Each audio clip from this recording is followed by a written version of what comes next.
Hi everyone, Andrew here, and so this is another book series review. This is I tried to record this originally back in February 2020, and then, quarantine hit, and I was in a place where I didn't really want to do any editing or make any videos or anything of that nature, and so I put this on the back burner, didn't touch it until 2021. And after I started doing the videos again, I immediately went like, okay, I'll edit this video and I'll upload it, and whatever quality it is what it gets. And the entire video was garbage. It was like the audio was all screwed up, everything was screwy, and it didn't work. And so I'm having to redo this again. And so, yay, I get to review a year later a book series, the last of which I read in 2019, and the first of which I haven't read for about 3 or 4 years on top of that. So this isn't going to be 100% accurate or 100% all the information. And that's probably a good thing, because this is a 1,000+ page series. So the book series that I want to talk about is the Inheritance Quartet, or the Inheritance Saga, or the Aragon Saga, whichever you want to call it. Honestly, I came across this book in 2005, 2006, and I really liked it, and I actually liked the fact that this was written by a 15-year-old. So Paolini wrote this when he was 15 years old, just after graduating high school. He's got it self-published with his parents, and then this little girl ended up checking out the book, and she was like, oh, this is really good. And she was reading it on the train with her dad as they're traveling around, and the dad's, like, oh, what are you reading? And she's like, oh, it's this book called Eragon, and it's about a boy who has this dragon and all this stuff. And she was so passionate about it. He was like, oh, this is interesting. And he ended up helping get that book republished into a massive thing. And that's a fairly good thing, because Aragon is one of the best-selling books ever. In 2003, it was the number 3 best-selling hardback book of that year. In 2005, it was the second best paperback. And not only that, it's like they made an Aragon film in 2006. That was less than 3 years after the re-release of Aragon. That doesn't happen very often, that you have a book come out and in 3 years you have a film, which may or may not affect how good that quality of that film is. But yeah, I'm going to talk about it a little bit. I've done this a couple times, and I don't like any other way I've done these recordings before. So I'm going to try this a little bit differently. I'm just going to try to hit some of the key points of the story and my thoughts on them, and keep this kind of going at a somewhat brisk pace and get over some of the big stuff. Oh, and before I get too far, let's just apologize right now. This is a high fantasy series, so there's going to be a lot of names, a lot of towns, a lot of things that are a little bit harder to follow, especially if you have not read the books. I will do my best to try to keep this as clear as I can, but it's going to get confusing. Like I said, I've done a couple recordings of this, and I was getting confused from my own reviews. So we'll start out with the first book of the series, which is called Eragon. Eragon is a story about a boy named Aragon, and he is out hunting in the Spine, which is near his town called Carvajal. And he ends up finding this bright blue stone that just appears out of nowhere. He takes it home to his uncle's place, where he lives with his uncle Garo and his cousin Rowan. And the stone ends up cracking in the night, and a baby dragon is born, and it's bright blue. And Aragon ends up calling the dragon Saphira, after stories that he's heard from the local storyteller named Brom. And so he ends up raising the dragon in secret till she becomes of a fairly decent size. But someone finds out about it, and the evil King Galbatorix sends his slaves, known as the Razak, which are these bird-like creatures, to Carvajal. And they find Garo's farm, and they basically burn the entire thing down and destroy it, and they kill Aragon's uncle.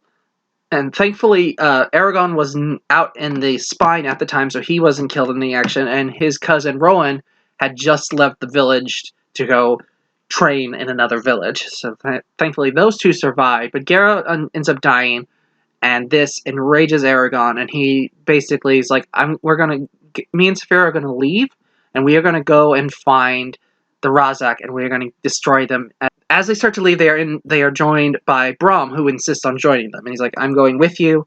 You don't even... He's like, you are the last dragon rider. You don't know how to ride your dragon. You don't know how to make a saddle. You don't know how to do any of these things. I can teach you. And we find out, as the story goes on, that Brahm is a very accomplished warrior and wizard. It was a dragon rider back in the time when there were dragon riders. But King Galbatorix, who had lost his dragon, had found another power source and used it to basically wipe out all of the dragon riders in one fell swoop. There were only a handful of survivors, and one of them was Brahm, and his dragon Saphira had died, but he had survived, which is a good thing, because if it had been the other way, the dragon would have died as well. Because if the dragon rider dies, the dragon dies too, but if the dragon dies, the rider might survive.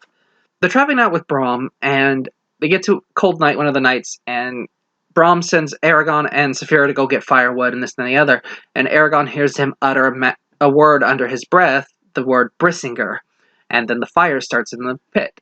And it's like, oh, okay. So a little bit later, Aragon and Brahm and Saphira end up in this village that's being attacked by the Razak, and Aragon, in a desperate move, pulls out his bow and fires an arrow, and as he releases the arrow, he says a Brissinger, and the arrow catches fire and explodes and kills off a bunch of the Razak.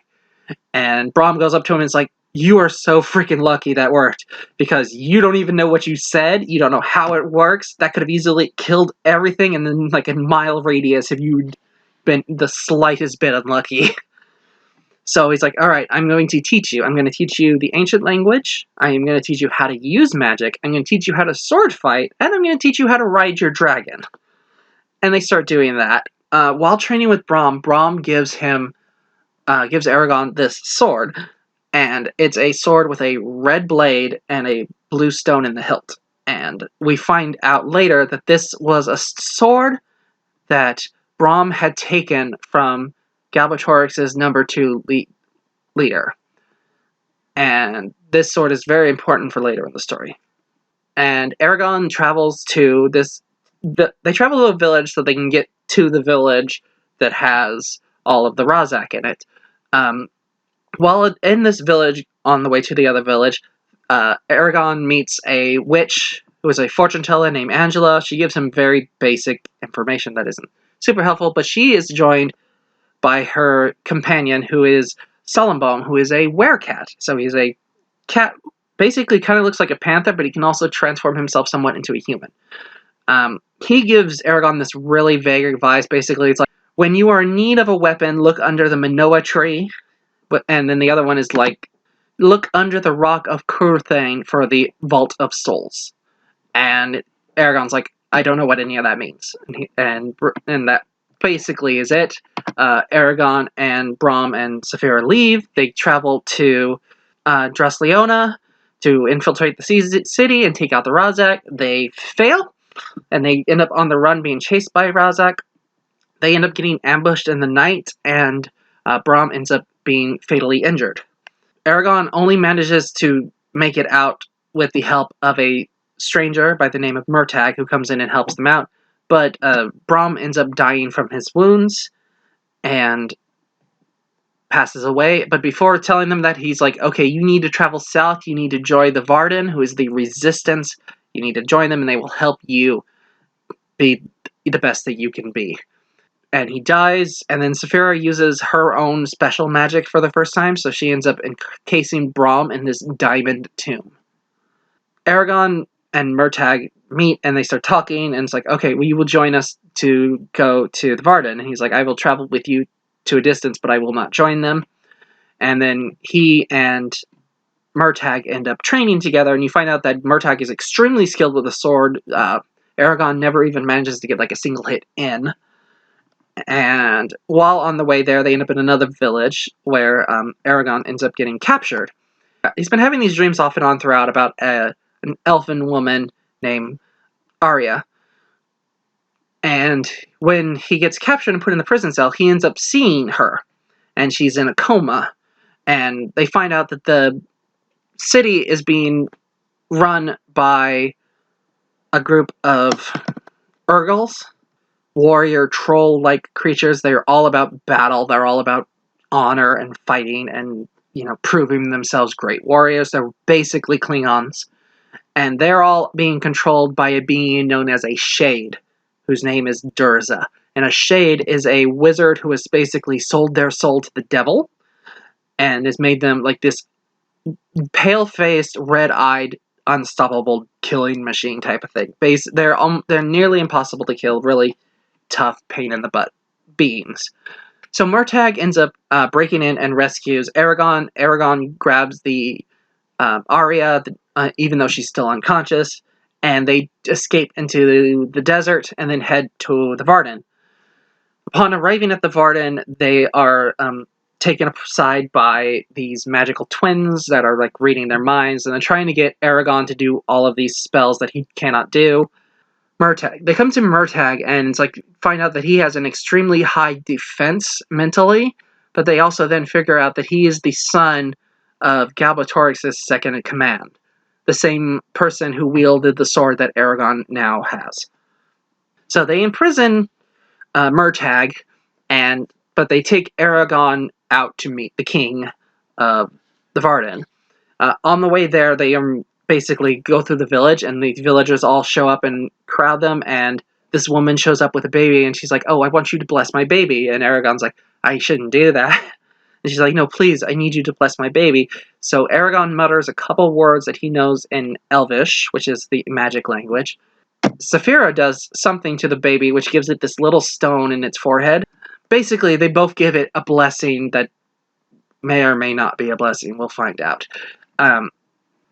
Basically, they go in to meet the king, and then Tyre Varden is immediately under attack by a bunch of Urgals and a group of army known as the Cull, which is basically the elite Urgals, the ones that are at the top of the food chain.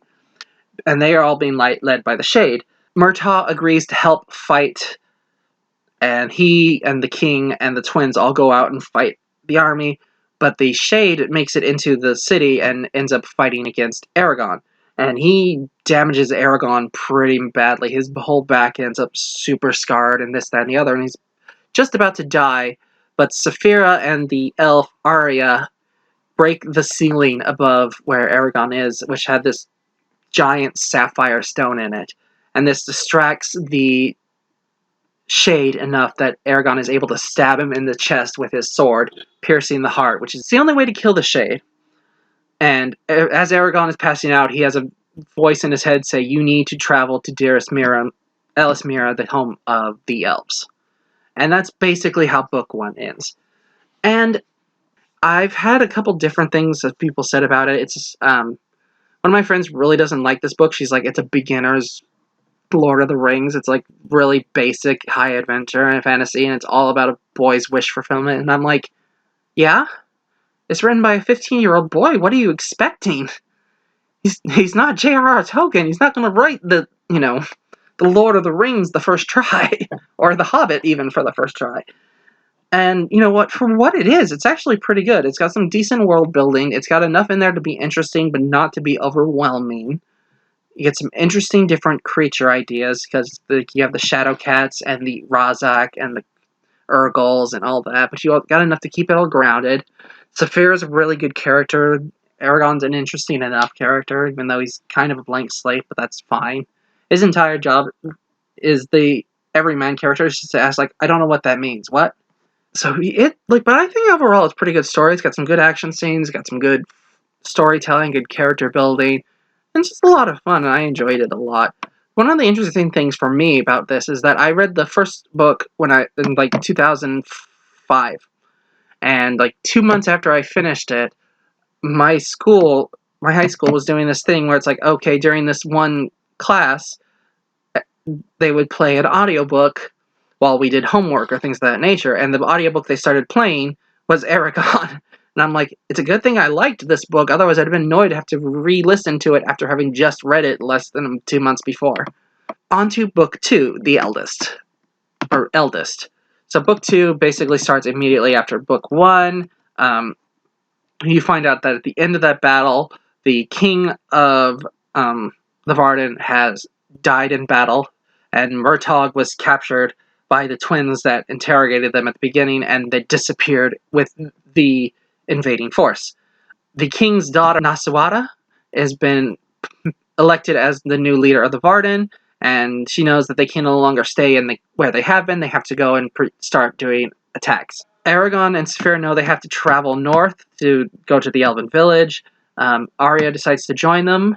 Oh, also, because Aragon has killed a Shade, he is now called Aragon Shadeslayer, because it's such a rare thing to happen that you immediately gain a badass title for doing it. So yeah, he's Aragon Shadeslayer now, and Dragon Rider. So he's building up titles. So they travel north to Elismira, and Aragon starts developing, immediately crushes on the elf Arya. And she's like, dude, I'm 120 and you're like 14. Leave me the hell alone. So she's shutting him down super hard right away. And yeah, honestly, it does feel like the 30-year-old getting hit on by the 8-year-old, where you're like, shut up. And yeah, so they end up making it to the Elven village, and Eragon ends up finding out that there is one other dragon rider left, and his name is Oramus, and he has a dragon named Glader, and they are both extremely crippled, which so is Eragon at this point, because of all the damage that Shadeslayer did during their combat. He can barely function anymore. He can move, but it's all stiff and difficult. And so Aragon and Saphira start getting taught in how to use magic and logic and different combat, and they start doing this deep dive into rider training. In all this, Aragon's cousin Rohan has just returned to Calvahall, and he found out about his uncle being dead and what happened to his cousin, and he's like, okay, well, I'm here to marry Katrina, the love of my life, who is the daughter of Sloan, the village butcher. And during one of the nights, Galbatorix's Rozaks show up and they want to take Rowan. And Rowan basically says no, and he grabs a hammer and just starts killing all of these Rozak. And they flee, but then it was like, we're going to come back with more forces. And then Rowan gets the entire village to join him, and they set up defenses and start building an army to fight off this Rozak's attacking them again. But during the night, Rowan wakes up to find Katrina is missing, and it turns out that her father, Sloan, had betrayed them and sold them out to the Rozak, so he and Katrina have been taken by the Rozak, and they've also told them where the defenses are weak, so now the people of Carvahall and Rowan have to go on the run. So they travel down and they're like, okay, we need to go and join the Varden so that we can all fight together and, take down Galbatorix, who has destroyed our home, and all these things. Also, during all of this, we find out about how hard it is to be the queen of the Varden with Nasarada, and honestly, it's pretty dry. It's like, how do we get money? We get it through this, that, and the other. It's sort of interesting, but it's really not. The one thing that's kind of really interesting is that we are introduced to Elva. And Elva, it turns out, is the child that Aragon and Saphira had blessed, basically. And she had somehow, over the course of a month, had aged 10 years and was now a 10-year-old. And she's basically a super empath, so she can literally feel everyone's feelings around her, and she can also see when people are going to die. And she ends up saving Nasawada from an assassination attempt, and Nasawada takes her in under her wing and is like, okay, you're going to be one of my most trusted people now. While Aragon is getting trained, he starts having visions about the Varden ending up in a battle and being overwhelmed and destroyed. And he keeps asking Oramus, we have to go, and I have to go fight for them. And Oramus doesn't want to send him, but Aragon ends up getting blessed by the Manoa tree. So he's not only does his back get healed, so he's no longer encumbered by that, but his body starts to take on dragon-like properties. So he ends up with a thicker skin. He can has more physical strength, more physical speed than he ever had before. And that's only a cool thing, I guess, in the story, because it's never brought up as this, like, oh my god, what are you turning into type thing. It's like, no, you're just badass now, got it. So, Aragon and Saphira travel south to go join the Varden. The Varden is basically getting their butts kicked from the beginning of the fight, but they are eventually end up being joined by a group of Urgles.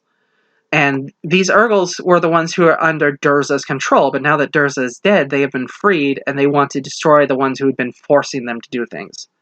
So they join up with the Varden, and then Rohan and the dwarves all join up, and the people of Kavahal join up, and eventually Aragon ends up showing up and helping them. And they start to win the battle, but then a strange dragon and a masked rider show up. And Aragon and Saphira go to fight these dragons, and basically he ends up getting his butt whooped pretty hard by this rider, but he manages to knock off the rider's mask, and it turns out it is Murtaugh. And Murtaugh had basically gotten taken by the twins to Galbatorix. Galbatorix had broken into his mind and learned Murtaugh's true name. Because in this magical world, there's the name that your parents give you, and then there's the true name that sums you up, and if a person of magic knows your true name, they can control you. And then he basically defeats Eragon through the use of magic and sword fighting. He decides to show Eragon mercy, and then takes Eragon's sword, like, I'm taking back my father's sword. And basically reveals that, like, you and me have the same mother and the same father. You are also this bad general's son. We are brothers, and I will not kill you now, but I will kill you eventually, brother. Varden ended up winning the battle, even though Aragon lost the fight, and Rohan and Aragon managed to meet up, and Rowan's like, okay, now you need to go help me rescue Katrina. And that's how the book ends. And book 2 is probably the best of the series. It's got a lot of stuff going for it. It's got an interesting look into how magic is used, and but you also get it broken up by having Rowan's fights and seeing how an average person can become a great warrior. Like, I like the fact that he used that hammer to protect himself the first time, and he's just like, I'm going to stay with this hammer, and he ends up becoming Ronan's Stronghammer, because he just fights with that hammer and just murders people with it. And he ends up becoming a pretty good general throughout the course of the story. And it's really interesting and really well told. And honestly, it's the strongest of the series as far as story goes. And the reveal that Aragon and Murtagh are brothers is interesting. It's like kind of that thing where it's like you don't spend the movie or you don't spend the books wondering who in the world Aragon's parents are. So when it's revealed, it's kind of like, oh, huh. I don't think that might not be true, but it might be. It's hard to say, and we'll find out in the third book. But yeah, but overall, I think it's got a lot of good stuff going for it. It's got interesting ideas, interesting story. The characters are really good. I think its only part that's kind of dragged down is the all of the stuff with Nasawada and running the Varden. But even that is kind of interesting because you get into like what would be the realistic things when you're dealing with an army of this side and trying to lead a resistance force. It's like, well, you have to get food, you have to get money, you have to get all these things to keep the army going. And it's kind of interesting to have that. I just don't know if it's the best executed in this series. Anyway, moving on to Book 3, Brissinger. So, yeah. Aragon, Saphira, and Rowan have traveled to the home of the Razak to go and rescue Katrina. They find Katrina, they rescue her, but they end up also finding Katrina's father, Sloane. And he's had his eyes removed, so he's blind.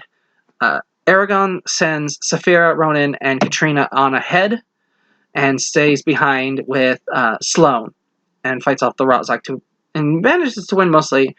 And while he's alone with Sloane, he stares at Sloane and thinks about it, and then ends up figuring out Sloane's true name. And how exactly he does this is just, like, he knows him well enough that eventually he just pieces it together. And he's like, alright, you are a treacherous father. You've done nothing but hurt your daughter. You are to never speak to your daughter again. You are to travel north to Elis Mira, and you are never to return to Kabahal. And he has no choice. He is basically compelled to. Yeah, and then Aragon travels back to the Varden, Once he's there, Katrina and Roran are like, "Oh, we need to get married because Katrina's pregnant, and it's Rowan's child. It's not like she got attacked by anything, but it's like they want Aragon to conduct the wedding. Before the wedding even begins, they are attacked by Murtagh and the dragon and some of the soldiers. And these soldiers are special because they've been magically enchanted, so they don't even feel pain. So they just keep fighting without any hesitation. The Varden end up winning because a group of elven spellcasters arrived to help, and so they manage to defeat them, but Murtagh and Thorn escape. And then, Katrina and Roran get married. Basically, eventually, Aragon finally goes back up to the elven village, and he's like, "All right, I need to finish my training, and I need to get a new weapon." And it's like, all right, so they go through some of the training. And so during all this, Aragon ends up finding out that his mother and Murtagh's mother is the same mother, but his father is not Galbatorix's second in command. His father, Aragon's father, is Braum, who fell in love with Murtagh's mother and got her pregnant while they were trying to escape from her husband, which is also how Braum ended up with that sword. Which is like, okay, so me and Murtagh are only half brothers, and I don't have that evil on my side. I have Braum, who's one of the best people I've known, type of thing. And we also found out how Galbatorix has so much power. Galbatorix has gained power through an Eldinari, which is a dragon's organ or a dragon's heart. It's like a glowing orb thing, and it's basically you can use it to draw power on a dragon even if the dragon is dead. As long as that exists, that dragon can be used for that, and Galbatorix has collected hundreds of them. So now he's used it to keep himself as king forever. Aragon is after 500 pages of being without a weapon, Aragon finally goes, "Oh wait, what was the thing that that Shadow Bomb said to me? Oh yeah, if I need a weapon, I need to look under the Manoa tree." So he goes to the Manoa tree and talks to it in the Elven language, and it reveals to him a stone made from metal from the sky. So basically a meteorite. And Aragon gets the Elven swordsmith to make him a weapon, and he's like, "Oh, cool." And he's like, "I think I know what this sword's name is. It's Brissinger." And the second that he says that name, the entire sword catches on fire, because that is the sword's true name. And so, anytime he says the name of his sword, it will automatically catch fire, which is kind of cool. Honestly, it's kind of cool. The Varden ends up leading a siege on a city, and Aragon and Saphira, along with Arya, travel down there to go to help take down the city. Inside the city are 3 mages who are attempting to create a shade to help them fight. During all of this, Aragon is having visions about his master, Oramus, fighting with Murtagh and Thorn. And basically, Galbatorix takes control over Murtagh and basically kills Oramus. And seeing Oramus dies causes Glader to die in grief. Aragon and Arya make it to where the shade is being created. It has been made. And Aragon and Arya fight it. And Arya manages to land the fatal blow, thus making her Arya Shadeslayer along with Aragon Shadeslayer. And basically, after they win the siege, but Oramus and Glader are dead. However, we find out that Glader had left his Eldinari with Aragon. So while Glader is physically no more, his power and his knowledge is still with them. And that's how Book 3 ends. And Book 3 is a bit rough. It's like, for starters, this was supposed to be originally a trilogy, not a quartet. And then, partway through, the writer was like, "Oh, I could make more of this, so I'm going to expand it into a 4th book." And I didn't know that. So about 3/4 of the way through, I'm like, this book isn't going to end, is it? It's just going to be building to the next one. Which, I get. Some people don't like to have books end. They just want the stories to continue forever. I'm not that person. I'm all about the ending. I want the ending. I don't want to read something forever. I want to know how the stories conclude. For me, because that's how I judge a book. Because like every book, some books can start out great, but if you fail the ending, that's what screws up a series for me. Like so there's some where you're like, oh, we're getting closer to the end. I'm getting closer to the the big fight that I want, or the this or that or the other that I'm expecting, and then to be like, nope, there's another book coming. You're like, gosh darn it.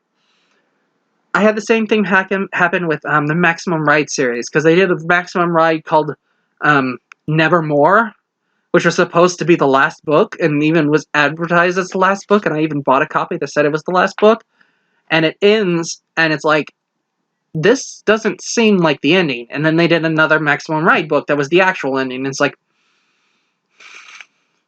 I'm like, no, you said this was the last book, it's done, it should be done.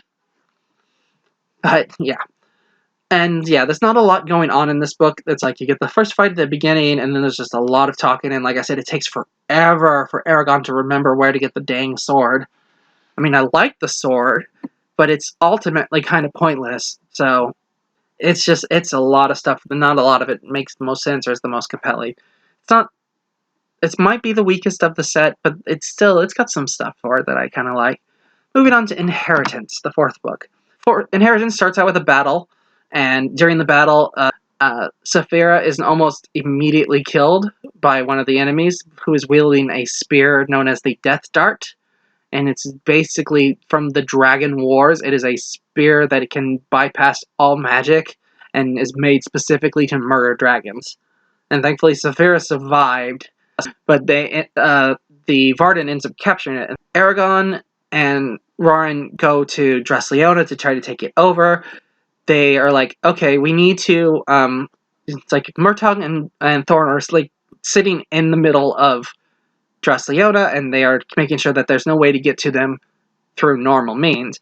But we know that there's a whole bunch of incomplete sewer system that was built underneath it. So Aragon, Arya, the fortune teller he met in the first book, Angela, and her werecat Sulenbaum all traveled down into the sewers of the city to try and open the gate. The mission goes terribly wrong. Some of the elves that they were traveling with are murdered.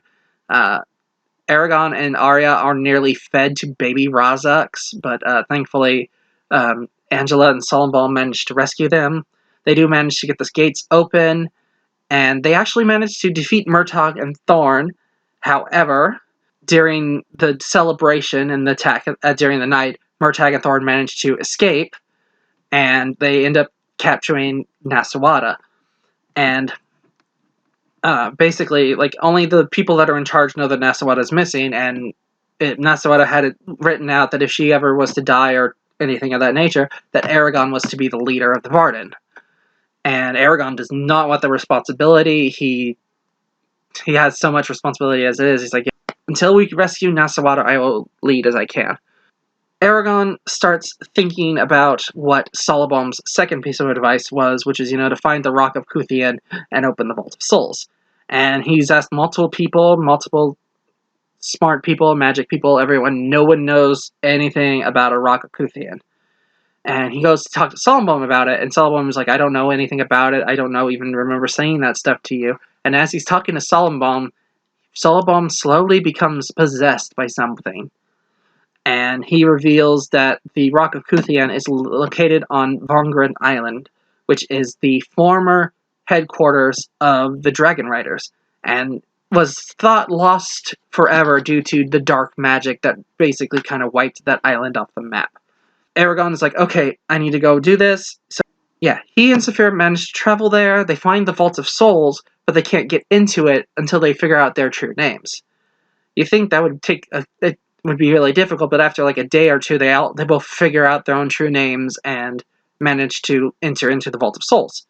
And inside the Vault of Souls, they find hundreds of Eldenari dragon hearts and even more dragon eggs. And that's a very big deal, because throughout the entire story, we were told that there were a total of 3 dragon eggs left in existence. And it's like, no, there are dozens left that managed to survive and remain hidden from Galbatorix even as he overthrew everything. So the Horde of Eldenari agree to join Eragon to give him power to help him take down Galbatorix. And as they leave the Vault of Swords with the Eldenari, they immediately have magic make them forget that the eggs are there, so that the egg will remain protected in case they fail. Aragon rejoins with the Varden at Urbane, the home of Galbatorix, and they come up with a plan. Basically, all the other forces will lead an attack from the front, and Aragon, Saphira, Arya, and the girl that he blessed, who has, aged 10 years and has those magical empath powers, Elva, joins him. And they manage to break into the Citadel and end up getting into the throne room after going through a bunch of deadly traps. Galbatorix is just waiting there for them, and he's like, "Oh, took you long enough." And he reveals his big plan, which is that he has figured out the true name of the ancient language. And that with it, he can literally undo all magic that has ever been done. And thus gives him ultimate power over everything. During all of these fights and everything that's led up to this, Galbatorix and Murtagh had been torturing Nasawada and trying to convince her to be on their side. Murtagh had agreed to help Nasawada try to escape, and had, during the time, started developing feelings for her. But yeah, before he's able to do that, Eragon and everyone attack. So Eragon is there with Galbatorix, and to amuse himself, basically, Galbatorix made Eragon and Murtagh have a sword fight with no magic and no protection of any nature. Eragon manages to defeat Murtagh and wants Murtagh to join his side. And we find out that because Murtagh started developing these feelings for Nasawada and had been trying to be a different, better person, that his true name had changed. And that Galbatorix no longer knew his true name, and thus had no power to stop him. But also that during all this, Murtagh had also figured out the true name of magic, and used that to remove every single piece of protection that Galbatorix had. So, with Galbatorix completely unwarded and unprotected, Eragon starts to fight him, and Saphira and the other dragon, Thorn, start taking on Galbatorix's dragon. Eragon ends up casting the spell that causes Galbatorix to experience all the pain and suffering that he had caused throughout his entire reign as king. And this puts so much emotion through Galbatorix that he ends up using his own magic to kill himself to end the pain. And that's it. That's the end of Galbatorix, the big bad that they've been building for 4 books. I'll talk about that in a moment. But yeah, we get to the ending prologue. It's pretty long, but basically, Nasawada makes herself queen of the area. Murtagh and Eragon part as friends, but Murtagh knows that he can't be a part of society until he figures some stuff out about himself, so he travels off on his own. Arya disappears with the elves back to the elven village. Eragon misses her, and then 6 months later she shows up and she has her own dragon and is a dragon rider, much like himself. Yeah, and then him and Arya hook up for a night. And yeah, and then basically Nasawada wants Eragon to lead a group of mages to keep the other mages in line. Basically, she wants a group of mages to stop other mages from misusing the power to try to prevent a second Galbatorix or a second overthrowing using of magic. And Eragon does not like this whatsoever, thinks it's a very wrong idea, and eventually agrees to do it, but has no plans to even remotely do it. He decides that he and Saphira need to leave. They need to get out of the realm of Elagasia and travel to somewhere that they're on their own so they can train the next batch of dragon riders. And before they go, they end up passing a bunch of different things, and it's like, okay, so we're going to change the rules for dragon riding, because originally the rules were only humans and elves could be dragon riders. And he said, no, we're going to allow dwarves to be dragon riders because they have earned the right to do that. And we are also going to allow Urgles the chance to become dragon riders. And he leaves 2 eggs with each of these races. And it's like, basically, this actually ends up working out really well because the Urgles are such a warrior-based culture that the worry was the second that this war is over, they're going to start attacking everybody and trying to cause more war, because that's how you gain respect and power in the Urgle society, is by being the best warrior, the best slaughterer, the best whatever. But now, the highest title and the thing that you can fight for or prove yourself for is Dragon Rider. And instead of being battle, Aragon tells them to make it a competitions. Have them be feats of strength, feats of this, to have the chance to even be considered. And if you become a rider, you are the ultimate highest level Urgle. Which is really cool and one of my favorite things about the entire end of the book. Yes, also during all of this, Roran and his wife return to Carvajal with the rest of the people from Carvajal and are starting a new life. Yeah, if you think I'm just brushing over that, that's kind of what the book does too. And yeah, Eragon and Saphira are like, okay, we're gonna go travel east across the desert into the unknown space. And they ask Arya and her dragon to join them, and Arya's like, no. I'm queen of the elves now, I'm gonna stay here. And Aragon is heartbroken, but understands, and he travels off into the unknown. The end. And yeah, that's...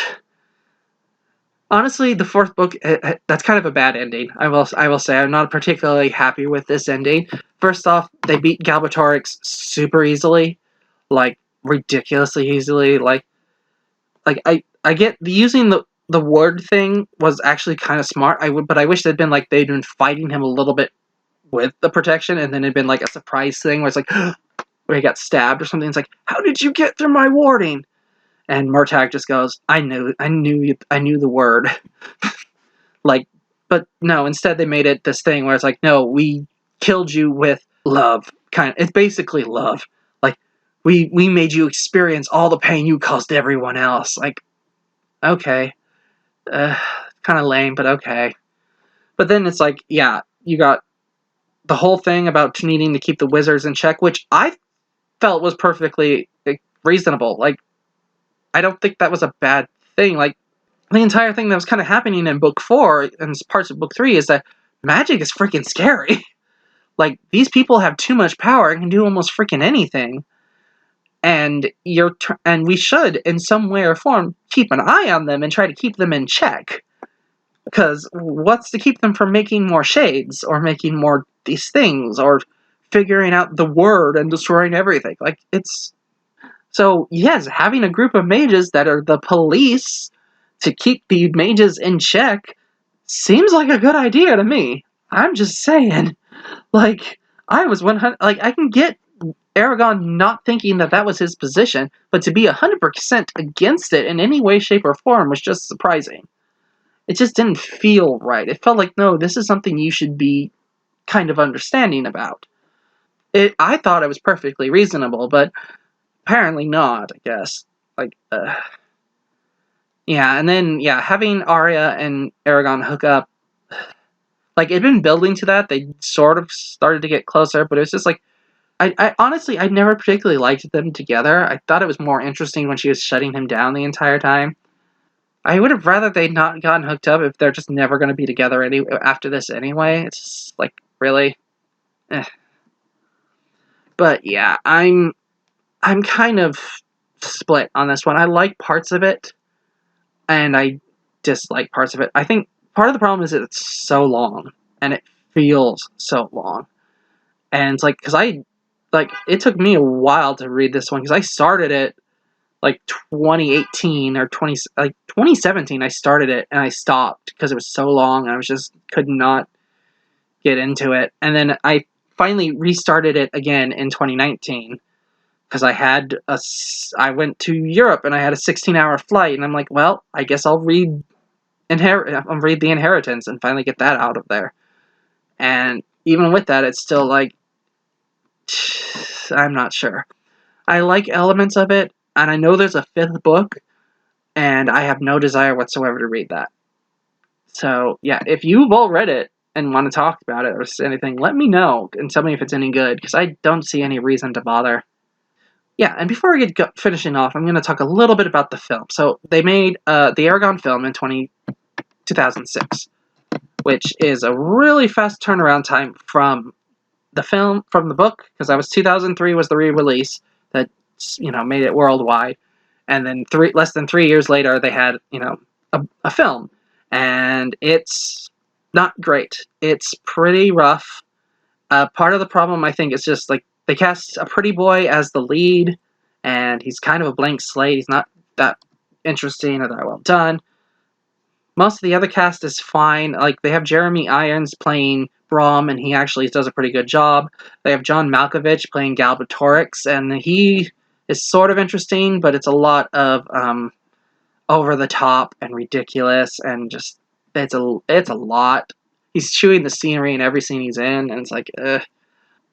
And it's like, yeah, and it adds this whole new thing where it's like the reason that Eragon defeats the Shade in the film is because he and Saphira finally connect, and they turn into this. Basically, like, the idea is, once you're a true dragon rider, you can ride a dragon from any part of the body.